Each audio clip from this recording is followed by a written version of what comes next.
മോളെ നന്ദനെ, ഇനി നമ്മളെല്ലാവരും മോളുടെ ബംഗ്ലാവിലല്ലേ താമസിക്കാൻ പോകുന്നത്? അല്ല, ഇപ്പൊ ഞാനും ദീപവും മാത്രമേ ബംഗ്ലോറിലേക്ക് പോകുന്നുള്ളൂ. അവിടെ കുറച്ച് വർക്ക് നടക്കുന്നുണ്ട്. അതുകൊണ്ട് എല്ലാവർക്കും കൂടി താമസിക്കാനുള്ള സൗകര്യം അവിടെ ഇപ്പൊ ഇല്ല.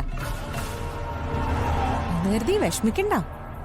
കാരണം വീട് വാങ്ങിയവര് ചെറിയൊരു ഔദാര്യം ചെയ്തിട്ടുണ്ട്. പുതിയൊരു വാടക വീട് ശരിയാവുന്നത് വരെ ഇവിടുത്തെ ഔട്ട് ഹൗസിൽ താമസിച്ചോളാൻ അവരനുവാദം തന്നിട്ടുണ്ട്. അതുകൊണ്ട് തൽക്കാലം എല്ലാവർക്കും അങ്ങോട്ട് പോവാം. ഹലോ. ആ എടാ, പ്രതാപൻ ഇവിടെ ഇല്ലാത്തത് നന്നായി. അല്ലെങ്കിൽ അവന്റെ ചങ്ക് തകർന്നു പോയേനെ.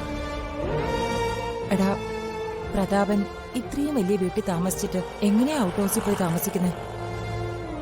നീ അവളോട് ചെന്ന് പറ, എല്ലാവർക്കും കൂടി ബംഗ്ലാവിൽ പോയി താമസിക്കാന്ന്. അമ്മേ, നന്ദു പറഞ്ഞ കേട്ടില്ലേ? അവിടെ പണി നടക്കുവന്ന്. എടാ, അതൊക്കെ നമ്മളെ ഒഴിവാക്കാൻ വേണ്ടി അവളുടെ ഓരോ അടവാ. നീ ഒന്ന് ചെന്ന് പറയ്. എനിക്കൊന്നും പറ്റില്ല, അമ്മ ചെന്ന് പറ. അമ്മയെല്ലാം വരുത്തി വെച്ചത്. അവളുടെ ഭർത്താവെന്ന് പറഞ്ഞ് നടക്കുന്നു. എനിക്കെല്ലാം അതിന്റെ ബുദ്ധിമുട്ടറിയും. ഞാനൊന്ന് ജീവിച്ചു പോയിക്കോട്ടെ.